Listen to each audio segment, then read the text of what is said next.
1,00,000 మంది శివభక్తులతో కలిసి మహారుద్రాక్ష పూజలో పాల్గొనండి. వెంటనే కాల్ చేసి మీ పేరును నమోదు చేసుకోండి. హాయ్ వ్యూవర్స్, నమస్తే. నేను మీ Yadagiri, financial advisor. Welcome to Suman TV. ఎలా ఉన్నారు? బాగున్నారా? చాలా రోజులైంది కదా మనం వీడియో చేయక. మీరంతా చాలా అడుగుతున్నారు వీడియో చేయండి అని. నాకు కూడా టైం దొరకలేదు కాబట్టి చేయలేదు. చాలా సంతోషం, మీరందరూ కూడా అడ్వైస్ తీసుకొని మీ యొక్క గోల్స్ రీచ్ అయ్యే విధంగా మీ ప్లాన్ చేసుకున్నందుకు. అదేవిధంగా ఇంకొకటి నాకు ఒక బాధ కూడా వేస్తుంది మీతోని. ఎందుకు బాధ వేస్తుంది అని అంటే, మనం ప్రీవియస్ చేసినటువంటి వీడియోస్ అన్నింటిలోనూ చాలా వరకు నేను ప్రతి వీడియోలో మీకు ఏం చెప్తున్నాను, యంగ్ యూత్ అని చెప్తున్నాను. కానీ యంగ్ యూత్ ఎక్కడ కనెక్ట్ అవుతున్నారు? యంగ్ యూత్ అనేవాళ్ళు ఒక 10% కూడా నాతో కనెక్ట్ అవ్వట్లేదు. ఏజ్ గ్రూప్ 25 to 35 వాళ్ళు ఒక 10% కూడా నాతో కనెక్ట్ అవ్వలేదు. అదేవిధంగా 35 to 50 ఇయర్స్ వాళ్ళు ఒక 30% నాకు కనెక్ట్ అవ్వడం జరిగింది.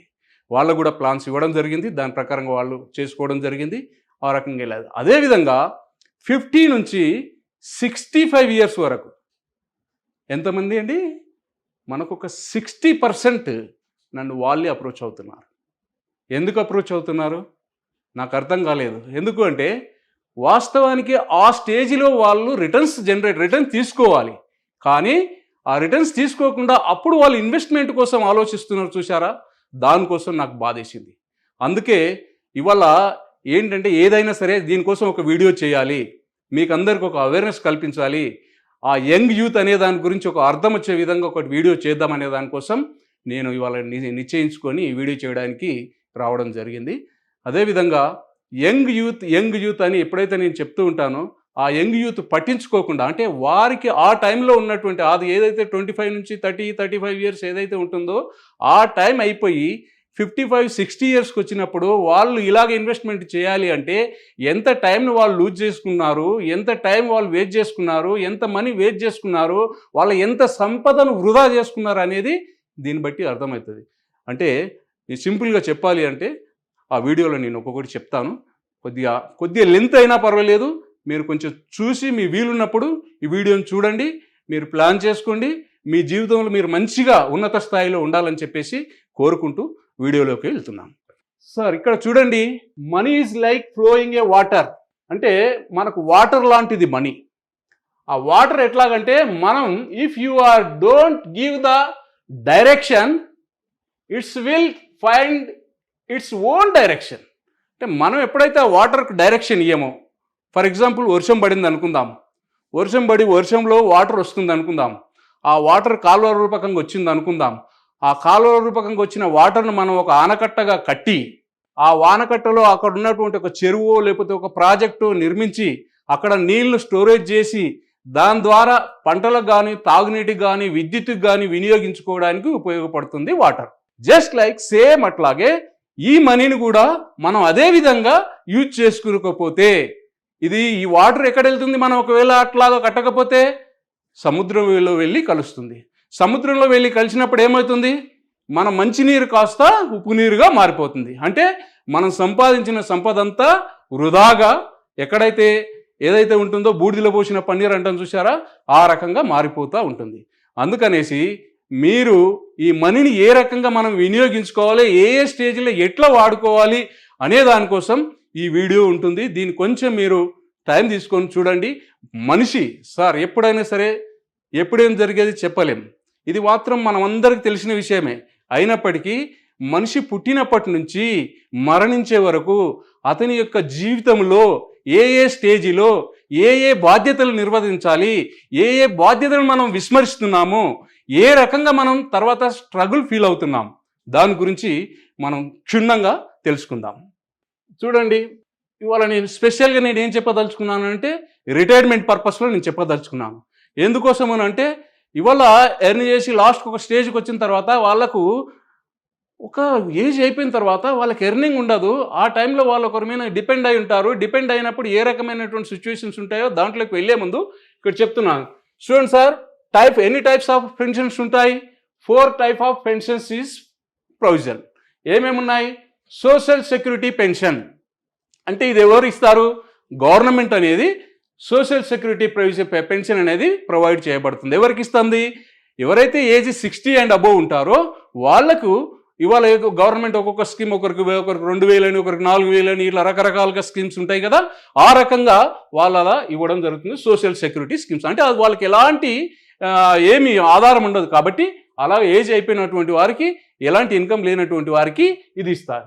రెండోది ఏంటి అని అంటే ఆక్యుపేషనల్ గ్రాంట్ పెన్షన్ ఏదైతే ఉంటుందో, ఇక్కడ మనకి ఇండియన్ గవర్నమెంట్ ఏం చేసిందంటే సెక్టార్లో ఏవైతుందో స్టాప్ చేయబడ్డది. ఎప్పుడు 2004లోనే ఈ ఆక్యుపేషనల్ పెన్షన్ కూడా స్టాప్ చేయబడ్డది. అంటే 2004 కన్నా ముందు ఎవరైతే మన ఇండియన్ గవర్నమెంట్ దాంట్లో వర్క్ చేస్తున్నారో వాళ్ళు గవర్నమెంట్ ఎంప్లాయీస్ అయినటువంటి వాళ్ళకు పెన్షన్ ప్రొవిజన్ అనేది ఉండేది. అంటే వాళ్ళు రిటైర్మెంట్ అయిన తర్వాత వాళ్ళకు ఒక పర్సంటేజ్ ఆఫ్ అమౌంట్ వాళ్ళకు రెగ్యులర్గా వాళ్ళకి లైఫ్ టైం ఇస్తూ ఉంటారు.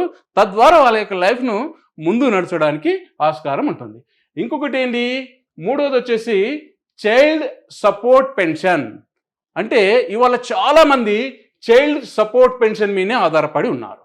ఎందుకు? Where child take care all the responsibility of the parents. ఇలాగా ఇవాళ ఉన్నదా పరిస్థితి? అట్లా ఆ పరిస్థితి లేదు కాబట్టి ఆ పరిస్థితికి అనుగుణంగా మీరు ప్లాన్ చేసుకోవాలి. అదేవిధంగా ఇండివిజువల్ ప్లానింగ్ పెన్షన్ అంటే ఎవరైతే మనం ముందుగానే ఇప్పుడు నేను చెప్పబోయేది ఏదైతుందో అది దీంట్లోకి వస్తుంది. ఆ రకంగా మనం ప్లాన్ చేసుకున్నట్టయితే మనం ఫ్యూచర్లో ఏ రకంగా ఉంటామనే దాని గురించి చెప్తాను. ఫైనాన్షియల్ స్క్వేర్ కాన్సెప్ట్ అని నేను ఇక్కడ తీసుకొని వచ్చానండి. దీంట్లో ఏంటంటే మన జీవిత చక్రాన్ని మొత్తాన్ని మనం గమనించినట్టయితే పుట్టినప్పటి నుంచి మనం మరణించే వరకు మన యొక్క యావరేజ్ ఒకవేళ 80 సంవత్సరాలు అనుకున్నట్టయితే అందులో ఫస్ట్ ఫేజ్లో వచ్చేటువంటి 0 నుంచి 25 వరకు ఉన్నటువంటి ఏదైతే స్టేజ్ ఉంటుందో అది డిపెండెంట్ స్టేజ్. డిపెండెన్స్ ఎవరి మీద డిపెండ్ అవుతామండి? పేరెంట్స్ మీద డిపెండ్ అవుతాం. అప్పుడు ఏం చేస్తాము? ఎడ్యుకేషన్ ఉంటుంది. మనం కూడా కొన్ని డ్రీమ్స్ కలలు కంటాము. ఆ తర్వాత 25 ఇయర్స్ వచ్చేటప్పటికి లవ్లో పడతాము. అదేవిధంగా పెళ్ళిళ్ళు అలా జరుగుతూ ఉంటుంది. ఆ స్టేజ్కి ఈ స్టేజ్లో టోటల్ మన దగ్గర ఇన్కమ్ ఏముండదు. 25 సంవత్సరాలు మనం డిపెండెన్సీ ఉంటాం. పేరెంట్స్ మీద మనం డిపెండ్ అయి ఉంటాం. పేరెంట్స్ ఇక్కడ ఈ స్టేజ్ వచ్చిన తర్వాత ఈ స్టేజ్ నుంచి మనకు 25 నుంచి 50 ఇయర్స్ వరకు, అంటే ఫస్ట్ 0 నుంచి 25 వరకు మన డిపెండెన్స్, 25 నుంచి 50 వరకు మనం ఓన్గా ఇండిపెండెంట్ అవుతాం కదా. ఎప్పుడైతే 25 ఇయర్స్ అవుతుందో మనం ఎప్పుడైతే యాజ్ పర్ మనకు ఇండియన్ లా ప్రకారంగా మేజర్ కింద మనకు ఏదైతే ఉంటాం కాబట్టి ఇండిపెండెన్స్ కింద 18 ఇయర్స్కే మేజర్, కానీ 25 ఇయర్స్ వరకు కూడా పెన్షన్ ప్రొవిజన్లో 25 ఇయర్స్ ఉంటుంది కాబట్టి 25 ఇయర్స్ కంప్లీట్ అయినాక వాళ్ళు ఇండిపెండెన్స్గా ఉంటారు. ఇండిపెండెన్స్ అయిన తర్వాత అప్పుడు మనం ఏం చేస్తామండి? జాబ్ చేస్తాం, లేదా బిజినెస్ చేస్తాం, లేదనుకుంటే ఏదైనా సెల్ఫ్గా ఏదైనా డిసిజన్ తీసుకొని మనం బిజినెస్ చేసుకోవడానికి అలాగా చేస్తూ ఉంటాం. ఇదే క్రమంలో మనకు మ్యారేజ్ కూడా అవుతుందండి. మ్యారేజ్ అవ్వడమే కాదు, ఈ స్టేజ్లోనే ఇక్కడ నుంచి 25 నుంచి 50 ఏజ్లోనే పిల్లలు కూడా పుడతారండి. అదే కాదు, చిల్డ్రన్స్ ఏదో ఎడ్యుకేషన్ కూడా నడుస్తుందండి. అదేవిధంగా అప్పుడు మనం ఒక కొత్త ఇల్లు కొనుక్కోవాలనో, లేదా కొత్త కారు కొనుక్కోవాలనో, లేదా టూర్స్కి వెళ్ళాలనో ప్లానింగ్ చేస్తాం. ఇక్కడ ఈ స్టేజ్లో ఇవన్నీ ఏది 25 నుంచి 50లో ఇవే ప్లాన్ చేస్తాం. కానీ మనం ఏది సేవింగ్ చేయము, మనం ఒక ఇన్వెస్ట్మెంట్ చేయము, మనం ఏమి చేయం. కానీ వచ్చింది కదా ఇవాళ మనకు ఒక మంచి దాంట్లో ఉన్నాం కాబట్టి దీన్ని ఏ రకంగా మనం స్పెండ్ చేయాలనే దాని మీద ఈ రకంగా వెళ్తూ ఉంటామండి. ఇలాగ వెళ్ళిన తర్వాత ఆ స్టేజ్ అయిపోయిన తర్వాత ఎప్పుడైతే మనకు 50కి వస్తామో 50 నుంచి 60 వరకు ఏమైతుంటాయి? ఇక్కడ ఆల్రెడీ మనం డిపెండెన్స్ ఉన్నాం. ఇక్కడ నుంచి మనం ఇండిపెండెంట్ అయ్యి మనం జాబ్ చేస్తూ పెళ్లి చేసుకొని పిల్లలు కానీ వాళ్ళకి ఎడ్యుకేషన్ ఇస్తూ ఆ రకంగా దీంట్లో ఏదో ఒక కలలు కనుక్కుంటా ఒక కొత్త ఇల్లు కావాలి, కొత్త కారు కావాలి, లేదా ఒక టూర్స్ వెళ్ళాలనే దాంట్లో వెళ్ళిపోతుంటాం. అక్కడ నుంచి ఇక్కడ స్టార్ట్ అవుతుంది మనకు బడన్. ఇక్కడ 50 నుంచి 60 ఇయర్స్ ఏదైతే ఉంటుందో మనకు అవుట్ఫ్లో ఉంటుంది. ఏదైతే ఉందో సంపాదన ఇప్పుడు బయటికి వెళ్ళడం జరుగుతుంది. ఏమవుతుంది? ఇప్పుడు ఇక్కడ మనకు చిల్డ్రన్స్ మ్యారేజ్ చేయాలి. మనకు అప్పుడు 50 ఇయర్స్ వస్తాయి, పిల్లలకు కూడా 20-25 ఇయర్స్ వస్తాయి కదా. ఆ టైంలో పిల్లల మ్యారేజ్ కోసం చూస్తాం, పిల్లలను సెటిల్ చేయాలని చూస్తాం, పిల్లల హయ్యర్ ఎడ్యుకేషన్ కోసం చూస్తూ ఉంటాం. అదేవిధంగా చైల్డ్ ఏదైతే ఉంటుందో వాళ్ళకు ఏదైతే బేబీ వాళ్ళకి ఎవరైతే ఉంటారో వారి కోసం చూస్తాం. తర్వాత ఫారెన్ టూర్స్ కోసం మనం ఇక్కడ చూస్తూ ఉంటాం. అంటే ఇక్కడ ఈ స్టేజ్కి వచ్చేటప్పటికి ఇవన్నీ బర్డన్స్ ఇక్కడ కనపడతాయి, మన ముందుంటాయి. ఇవన్నీ ఎవరికి? పిల్లల కోసం పెళ్ళిళ్ళు చేయాలి, చిల్డ్రన్ సెటిల్ చేయాలి, హైయర్ ఎడ్యుకేషన్కి ఇవ్వాలి, లేదా వీళ్ళని ఏ రకంగా చూడాలనేటువంటి ఈ బాధ్యతలు అనేవి ఇక్కడ ఉంటాయి మనకు. ఈ బాధ్యతలు అనేవి ఉంటాయి. ఈ బాధ్యతలు మనం మామూలుగా నెరవేర్చేస్తాం, ఏదో ఒక కష్టపడి నెరవేర్చేస్తాం. నెరవేర్చిన తర్వాత ఏదైతే ఉంటుందో దీంట్లో ఇక్కడ 60 నుంచి 80 ఇయర్స్ మనిషికి ఎప్పుడేం జరిగేది చెప్పలేమండి, ఫస్ట్ చెప్తున్నాను నేను. కానీ ఒక యావరేజ్గా మనం మన యొక్క లైఫ్ స్పాన్ చూసినట్టయితే 80 ఏళ్ళు ఇవాళ ఉన్నటువంటి మెడికల్ కండిషన్ల ప్రకారంగా ఇవాళ 80 ఏళ్ళు బతికేటువంటి స్కోప్ ఉంది మనిషి. కాబట్టి ఇక్కడ మనం ఏదైతే డిపెండెన్స్ నుంచి పెళ్ళయ్యి తర్వాత ఇక్కడ ఉన్నటువంటి బాధ్యతలన్నీ మనం నిర్వర్తించి ఇక్కడ 60కి వస్తాం చూసారా, ఇక్కడికి వచ్చినాక తెలుస్తుంది మనకు. ఇక్కడ ఏమవుతుంది, ఏజ్ 60కి వస్తుంది, మైండ్ పనిచేస్తుంది, బాడీ పనిచేయదు. ఇక్కడ మనం పని చేయాలన్నా బాడీ సహకరించదు. ఈ ఏజ్ నుంచి 80 ఏళ్ళ వరకు మనం ఏమి ప్లాన్ చేయనప్పుడైతే ఇక్కడ ఏమవుతాం, రిటైర్డ్ అయిపోతాం. ఇక్కడ మనం ఏమవుతాం, డిపెండెంట్గా ఉంటామండి. ఎవరి మీద డిపెండెంట్ ఉంటామండి, చైల్డ్స్ మీద డిపెండ్ ఉంటాం. ఇక్కడ నో ఇన్కమ్, ఇక్కడ ఏమంది, ఇక్కడ నో రెస్పెక్ట్. ఇక్కడ మనకి ఏదైతే ఇన్కమ్ లేకపోతే ఎప్పుడైనా రెస్పెక్ట్ ఉంటుందా, రెస్పెక్ట్ అనేది ఉండదు. అంటే కొన్ని సందర్భాలు ఉండొచ్చు, కొంతమందికి నేను అందరినీ కాదని, నేను అందరినీ కల్పన ఒకే దగ్గర రాను. ఇవాళ నడుస్తున్న ట్రెండ్కి అనుగుణంగా, ఇవాళ ఏదైతే సమాజంలో నడుస్తుందో దానికి అనుగుణంగా నేను మాట్లాడుతున్నా.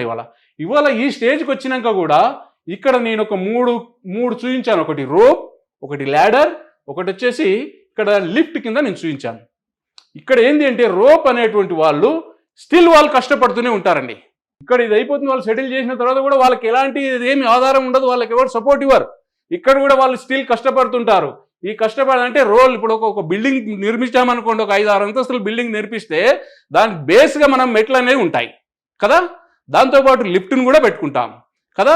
ఇలా కాకుండా ఈ పర్సన్ యొక్క పరిస్థితి ఏంటంటే 6 అంతస్తుల బిల్డింగ్ను రోప్తో ఎక్కే విధంగా ఉండేటట్టు ఉంటుంది ఈ పరిస్థితి. ఏంటంటే 6 అంతస్తుల బిల్డింగ్ మనం రోప్తో ఎక్కగలుగుతామండి, ఎంత కష్టంగా ఉంటుంది, కష్టంగా ఉంటుంది కదా. అట్లాగే ఒకవేళ కొంతమంది ల్యాడర్ సిస్టమ్ అంటే మెట్లు ఉంటాయి కదా బిల్డింగ్ ఎక్కేటప్పుడు, ఆ బిల్డింగ్ ఎక్కేటప్పుడు మెట్లు ఎక్కేటప్పుడు కొంచెం కష్టమైనా సరే ఎక్కుతాం. ఎట్లాగంటే వీళ్ళకి కొంత సేవింగ్స్ ఉంటాయి, కొంత ఫిక్స్డ్ డిపాజిట్ ఉంటాయి, కొన్ని రెంట్స్ వస్తాయి. అలాంటి దానివల్ల వీళ్ళు కొద్ది వాళ్ళ యొక్క లైఫ్ని లీడ్ చేస్తూ వస్తుంటారు. ఇది ఈ రకంగా లీడ్ చేస్తూ వచ్చేస్తుంటారు. ఇక్కడికి ఇది అయిపోతుంది. లిఫ్ట్ అంటే ఏంటి, మనం 7 అంతస్తులు 6 అంతస్తుల బిల్డింగ్ ఎక్కాలంటే హ్యాపీగా ఎలాంటి ఆయాసం లేకుండా ఎక్కాలి అని అంటే ఆ లిఫ్ట్ని సమకూర్చుకున్నాం. ఎప్పుడు సమకూర్చుకున్నాం, కట్టినప్పుడే దానికి ఒకటి చేసి సమకూర్చుకున్నాం. అదేవిధంగా సేమ్ థింగ్ ఇక్కడ మనం ఒక 20-25 ఇయర్స్లో మన ఇన్వెస్ట్మెంట్ స్టార్ట్ చేసి ఉంటే, మనం ఫ్యూచర్ ప్రొవిజన్ కోసం చేసినట్టయితే ఇవాళ మనం 60 ఇయర్స్కి వచ్చినప్పుడు లిఫ్ట్లో వెళ్తే ఎంత హాయిగా ఉంటుందండి. మనకు పైన ఫ్యాన్ తిరుగుతుంది, కింద మనం చూస్తుంటే పైకి ఎక్కుతూ ఉంటాం కదా, ఎలాంటి అలసట లేకుండా వెళ్ళిపోతుంటాం. ఆ రకంగా మన యొక్క జీవితం అనేది నడుస్తూ ఉంటుందండి. కాబట్టి ఈ 80 ఏళ్ళు వచ్చే వరకు కూడా మనకు ఏదైతే ఉంటుందో హ్యాపీగా ఉండాలి అని అంటే మనం ఏం చేయాలి అంటే ఫస్టే ప్లాన్ చేసి ఉండి ఆ తర్వాత మనకి ఏవైతే ఉన్నాయో హ్యాపీగా మన యొక్క లైఫ్ని లీడ్ చేసే విధంగా ఉండాలి. అదేవిధంగా ఇంకొకటి ఉంది, ఈ స్లైడ్ చూపిస్తాను నేను. ఫైనాన్షియల్గా ఏదైతే ఉంటుందో అదే స్లైడ్ను ఇక్కడ నేను కొంచెం వివరంగా వివరించాను. ఇక్కడ ఫైనాన్షియల్ స్క్వేర్ ఏదైతే ఉందో దీంట్లో ఏమవుతుందో, ఏజ్ ఎప్పుడైతే మనకు 0 to 25 ఇయర్స్లో వచ్చినప్పటికీ ఎడ్యుకేషన్, తర్వాత ఇక్కడ ఎవరైతే ఉంటారో పేరెంట్స్ యొక్క సపోర్ట్, ఇక్కడ మనం ఏదైతే ఉంటామో దాంట్లో మనం డిపెండెన్స్ అయ్యి ఉంటామన్నమాట. ఎప్పుడు ఏజ్ 0 to 25. 25 నుంచి 50 వరకు వచ్చేటప్పటికి సేమ్ అక్కడ చెప్పినవే ఇక్కడ అంతా మనం ఒక బిజినెస్ చేసుకోవడం, జాబ్ చేయడమా, పెళ్లి చేసుకోవడం, తర్వాత ఇల్లు తీసుకోవడం, కార్ తీసుకోవడం, టూర్ తీసుకోవడం, ఇట్లాగా వెళ్తూ ఉంటాం.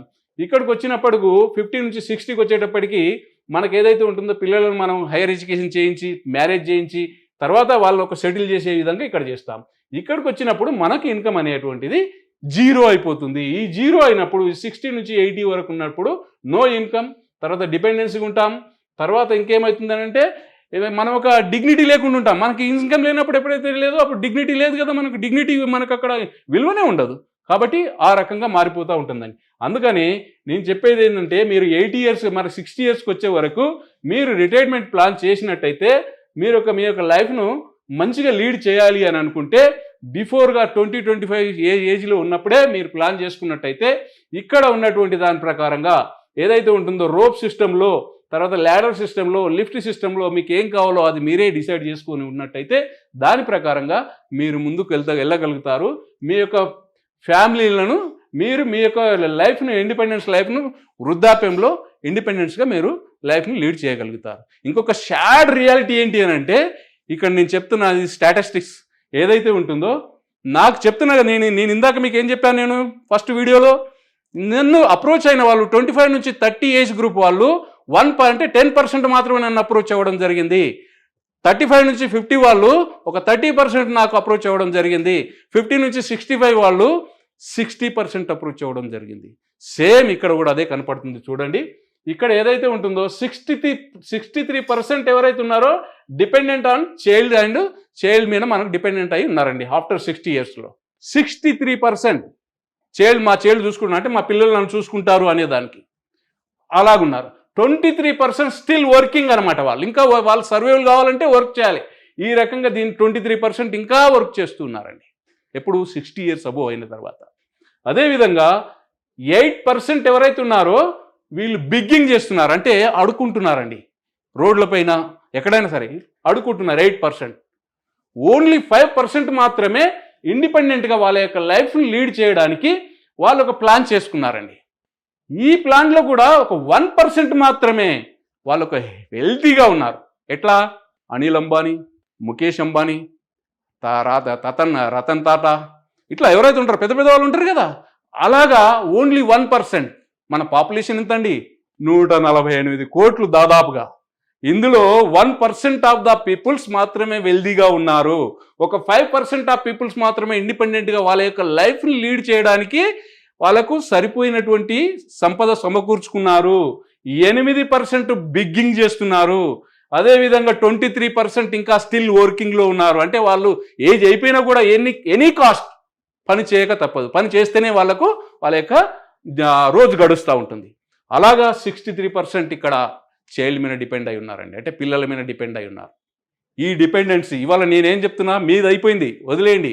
ఇప్పుడున్న పిల్లలకు మీరు చెప్పండి, ఇప్పుడున్న పిల్లలు ఆలోచించండి. 25 నుంచి 35 ఏళ్ల వయసు ఇది గోల్డెన్ పీరియడ్. ఈ పీరియడ్లో మీరు యొక్క సేవింగ్స్ కానీ ఇన్వెస్ట్మెంట్ కానీ చేసుకోకపోతే రేపొద్దున మీకు చాలా ఇబ్బందులు వస్తాయి. ఆ ఇబ్బందులు ఎలాంటి ఇబ్బందులు వస్తాయి అంటే చెప్పరాని ఇబ్బందులు ఉంటాయి. ఇప్పుడే నేను చెప్తున్నాను, ఎందుకంటే ఇవాళ ఎక్కడ కూడా జాబులు గ్యారంటీలు లేవు. ఒకవేళ జాబులు ఉన్నా ఎప్పుడు పోతున్నాయో తెలియట్లేదు. అలాంటి సిచ్యువేషన్లో మీరు సంపాదిస్తున్నప్పుడు మీరు పక్కకేసుకోకపోతే మీరు పరిశాన్ అవ్వక తప్పదు. కాబట్టి ఇది ఖచ్చితంగా మీరు దీని గురించి ఒకసారి ఆలోచించండి.